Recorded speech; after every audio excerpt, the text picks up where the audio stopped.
बिस्मिल्लाहिर्रहमानिर्रहीम। सही मुस्लिम की 2758 नंबर हदीस है। माया कि जब कोई बंदा गुनाह करता है, अपने अल्लाह को नाराज करता है, फिर उसको अल्लाह ताला का ख्याल आता है, अल्लाह का खौफ आ जाता है, अल्लाह की मोहब्बत, अल्लाह की ज़ात के साथ ताल्लुक, अल्लाह की ज़ात पे यकीन अंगड़ाई लेता है, अल्लाह के सामने आके बैठ जाता है, कहता है या रब्बी इग़फिर ली ज़म्बी, ऐ मेरे रब मुझसे गलती हो गई है, ऐ अल्लाह मेरे गुनाहों को माफ़ कर दे।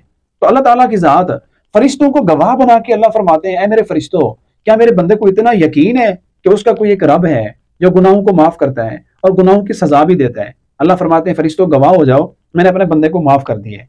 हदीस पाक में इरशाद है, अल्लाह ताला जितना चाहते हैं कुछ अरसा तक वो बंदा रुका रहता है, फिर दोबारा उसी गुनाह को करता है, फिर उसको अल्लाह का ख्याल आता है, अल्लाह ताला की ज़ात की मोहब्बत, अल्लाह की ज़ात पे यकीन अंगड़ाई लेता है, अल्लाह का खौफ आता है, दोबारा अल्लाह के सामने आके बैठ जाता है, कहते हैं इग़फिर ली ज़म्बी, ऐ अल्लाह मेरे गुनाहों को माफ कर दे।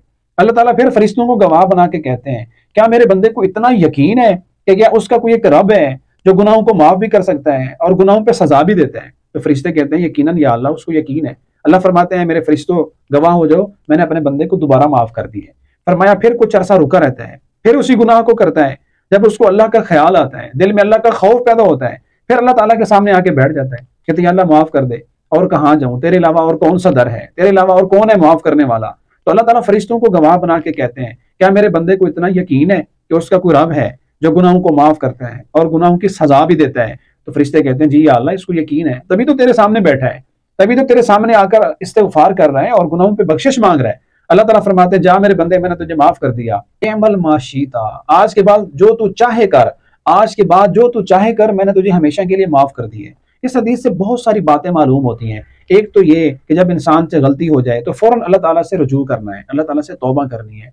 दूसरा ये भी साबित हुआ, अगर इंसान अल्लाह के सामने बैठ के तौबा करे तो अल्लाह अपने बंदे की तौबा को कबूल करते हैं। वहुवल्लज़ी यक़बलु तौबत अन इबादिही। और ये भी मालूम हुआ अगर एक गुनाह इंसान उसको बार बार रिपीट कर रहा है, बशरी कमजोरी है, बार बार गलती हो रही है, तो अल्लाह से बार बार तौबा मांगते रहना चाहिए, इसमें शर्म नहीं करना चाहिए। और ये भी मालूम हुआ कि अल्लाह की ज़ात बार बार बंदे के गुनाहों को माफ करने वाली है। और इसके साथ साथ ये बात भी ज़हन में रखनी चाहिए कि इस हदीस के जो आखिरी जुमले हैं उससे गुनाह करने की इजाजत नहीं मिलती, बल्कि इस तौबा का ताल्लुक जो इंसान की नीयत के साथ है। तौबा की क्वालिटी देखी जाएगी कि उसने किस तरह की तौबा की है, किस खुलूस के साथ अल्लाह के सामने आए। अल्लाह ताला हमें अपनी ज़ात पे कामिल यकीन नसीब फरमाए। अल्लाह हम सब की तौबा को कबूल फरमाए।